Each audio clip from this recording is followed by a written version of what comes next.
안녕하세요. 2학기를 맞이하여 다시 돌아온 명진이네 내신 클리닉의 명진입니다. 벌써 세 번째 시간인데요. 두 번째 시간 영상은 조회수가 굉장히 안 좋게 나왔더라고요. 그래서 오늘은 정말 많은 분들이 문의를 해주셨던 내용에 대해서 좀 얘기를 나눠보고자 합니다. 벌써 여기만 봐도 질문지가 한 5개 정도 돼요. 영어 내신 무조건 외워야 하나요? 영어 내신 몇 개의 지문만 선택해서 암기하면 안 되나요?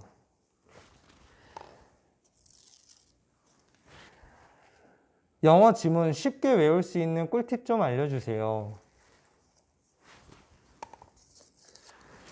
학원에서 빈칸 시험만 보면 집에 못 가요. 빈칸을 어떻게 암기해야 하나요?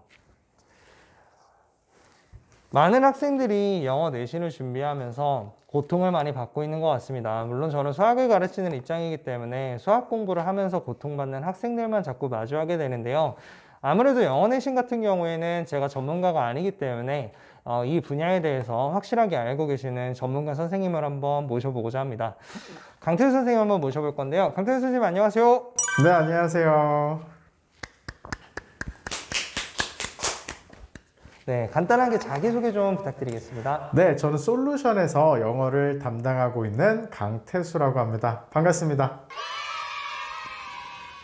네, 굉장히 많은 질문이 나왔는데요. 아무래도 여기 있는 질문들을 좀 종합을 해보면, 영어 내신을 준비를 하면서 암기하는 데 있어서 굉장히 스트레스를 많이 받는 것 같아요. 그래서, 대표적인 질문이라고 하면 영어 내신 무조건 외워야 하나요? 라는 질문이 하나 나왔어요. 그래서 이 질문에 대해서 태수쌤의 의견을 좀 묻고 싶은데요.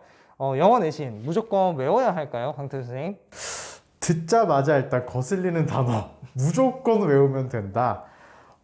이 무조건이라는 단어가 되게 문제가 있는 단어예요. 그러니까 본인이 지금 외우기 싫어서 무조건 학원쌤들이 외우라니까 무조건 외워야 되는 거냐고 물어보는 건지 그냥 외우기 싫으니까. 근데 아니면 본인이 지금 그런 식으로 공부를 하고 있는데 좋은 점수로는 이어지지 않아서 이런 질문을 하고 있는 건지가 일단 가장 중요한데 그냥 무조건만 외워서는 힘든 게 고등학교 영어 내신이죠.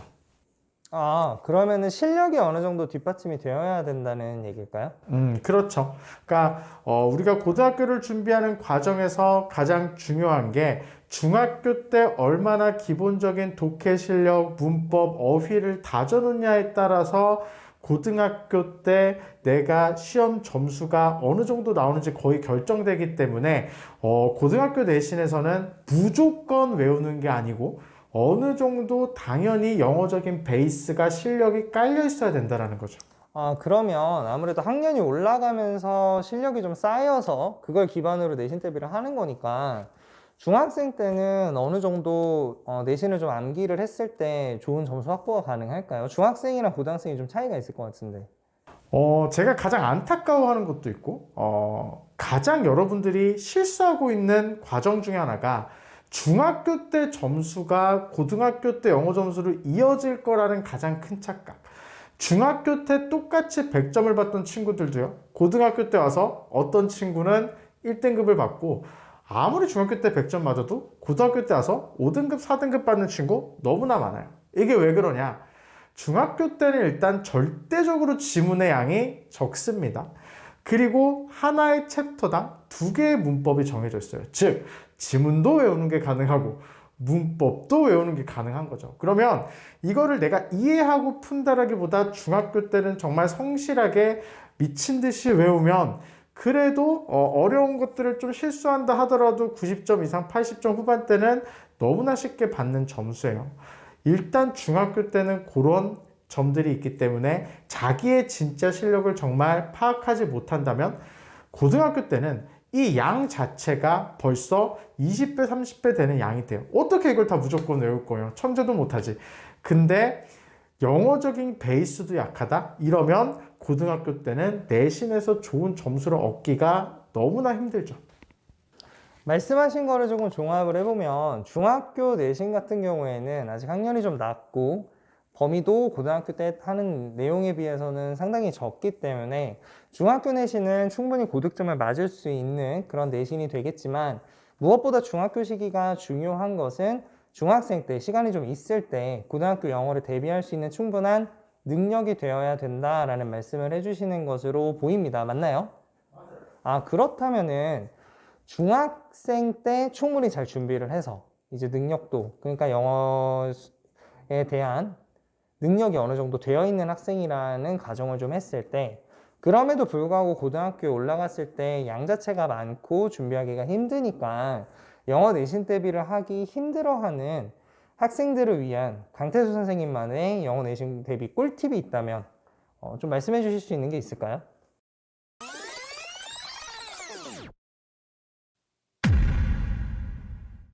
자, 오케이. 그러면 질문에 맞춰서 무조건 외우는 게 아니라요. 여러분들이 뭘 어떻게 외우는지가 가장 중요합니다. 그거를 네 가지로 나눠서 여러분한테 말씀을 드릴게요. 일단 첫 번째인데, 많은 학생들이 영어만 보는 경향이 있어요. 근데 가장 중요한 건 일단 한국말부터 정확하게 파악하셔야 돼요. 보통 영어로 지문이 있다면 오른쪽에 한국말이 있죠. 그러면 이 한국말을 쭉 읽어보면서 이 글은 어떤 것들을 다루고 있고 어떤 말을 하고 있으며 어떤 예시를 들었고 어떤 결론을 내렸는지를 정확하게 먼저 파악을 해주셔야 돼요. 사실 한국말로 주제와 소재 완벽하게 파악한다면 영어에서는 키워드 정도만 잡고 몇 가지 키워드 단어만 잡고 이거 한국말로 이런 지문이었는데 까지만 떠올릴 수 있어도 주제나 제목, 요지, 심지어 순서 삽입도 다를 수가 있어요. 그렇기 때문에 첫 번째, 반드시 한국말 먼저 파악하시길 바래요. 왜? 우리는 한국 사람이니까. 두 번째, 나는 한국말 완벽하게 파악했다. 그러면 그 한국말에 맞춰서 영어 지문을 봐주시면 돼요. 그러면 어떤 개념이냐면 이 한국말에 있어서 영어로 어떻게 표현했는지에 대한 문장 구조와 단어를 외워주시는 거라고 보시면 됩니다. 그러면서 우리가 가장 중요한 흐름을 결정하는 연결사라든가 이런 것들을 파악하시면서 한 번 더 영어로서 흐름을 공부해 주시면 문법 포인트와 서술형 빼고는 나머지 유형의 문제들은 거의 다 다루실 수가 있을 거예요. 그 다음 세 번째, 이제 내가 내용적인 측면은 준비가 아예 끝났어요. 너무나 자신 있어. 그러면 이제 여러분들이 해주셔야 할 것이 문법 포인트와 서술형 포인트를 암기해 주셔야 돼요. 물론 문법 포인트 고등부에서는 너무나 방대한 양이 있지만 여러분들 내신 잘 보고 싶으신다면 그래도 학교 수업을 잘 들으시면 선생님들이 강조하는 포인트, 그리고 서술형 같은 경우에는 예전에는 우리가 암기만 하면 쓸 수 있는 뻔한 서술형들이 많이 나왔는데 요즘에는 학교마다 트렌드가 달라서 우리 학교는 선생님들이 영작을 강조하는 학교도 있고 아니면은 완전한 서술형보다는 주제에 빈칸을 집어넣는 서술형도 많이 나와요. 그렇기 때문에 본인 학교에 맞는, 그리고 본인들의 선생님이 요구하는 포인트를 빨리 캐치하고 그거에 맞는 서술형 대비를 해주셔야 돼요. 그 포인트까지 외웠다. 자, 앞에 세 가지의 과정이 다 끝났고 어느 정도 자신이 있다. 그러면 이때부터 변형 문제를 풀어주셔야 돼요.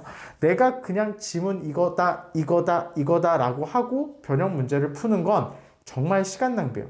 완벽하게 준비한 다음에 변형 문제를 풀고, 변형 문제에서 내가 틀리는 문제들 단어 정리해주고, 서술형 포인트 한 번 더 정리해주고, 흐름 한 번 더 잡아주고, 오답 노트에다가 반드시 적어서 그 과정을 통해서 탄탄하게 내신을 준비해야 어떤 변형 문제가 나오더라도 자신있게 대비할 수가 있습니다. 그래서 요 네 가지의 방법 순서대로 준비를 한번 해보세요. 네, 강태수 선생님의 말씀을 한번 종합해서 정리를 해보면 고등 내신의 영어를 준비를 할 때에는 첫 번째, 영어부터 보지 말고 일단 한국말의 내용으로 지문의 흐름을 완벽히 이해하고 키워드를 잡아라. 두 번째, 그 한국말에 맞추어 영어로 된 영어말로 영어 지문을 완벽히 이해해라. 그리고 세 번째, 문법 포인트와 서술형 포인트를 암기하고 마지막으로 지문에 대한 완벽한 준비가 됐을 때 변형 문제를 풀어라.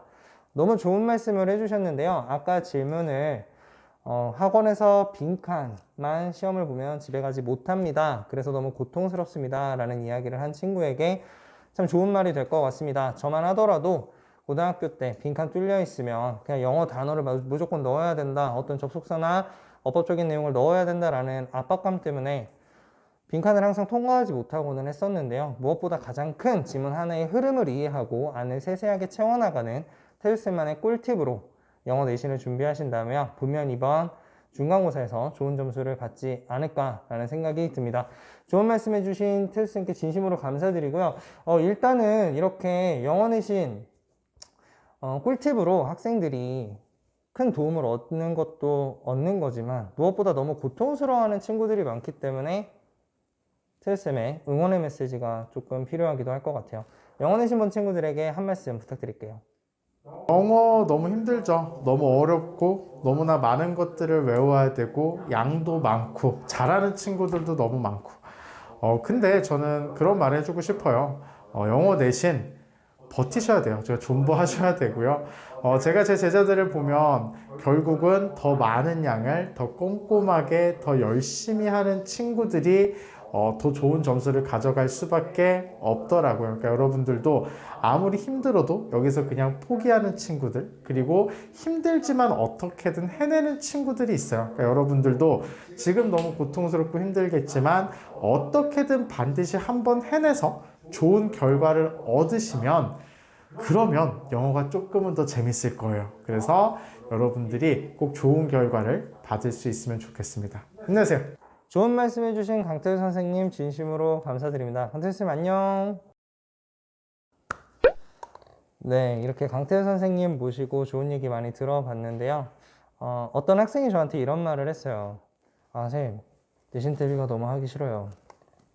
왜 그러냐 물어보니까 내가 열심히 했는데 못하면 너무 창피하다. 그리고 스스로에게 내가 너무 못난 사람이 되는 것 같아서 부끄러울 것 같다. 자존감도 많이 떨어질 것 같다. 이런 말이 있습니다. 처음 시작할 땐 왜 하냐고 물을 것이지만 끝내 해낸다면 도대체 어떻게 해낸 거냐고 물을 것이다. 스스로에게도 그렇고 남에게도 마찬가지입니다. 처음에 열심히 하는 스스로의 모습이든 남의 모습을 보면 도대체 어떻게 저렇게까지 할까라는 의구심이 들겠지만 그 사람이 끝내, 그리고 본인 스스로가 끝내 원하던 결과를 그리고 그 성취를 이뤄낸다면 모두가 똑같습니다. 도대체 어떻게 해낸 것이냐 궁금해질 거예요. 우리 여러분들도 도대체 어떻게 해낸 것이냐는 물음을 들을 수 있는 스스로에게도 남들에게도 그런 분들이 되시길 진심으로 바라면서 이번 2학기 중간고사 대비 성공하시기 바랍니다. 그럼 지금까지 명진이네 내신 클리닉의 명진이었습니다. 안녕.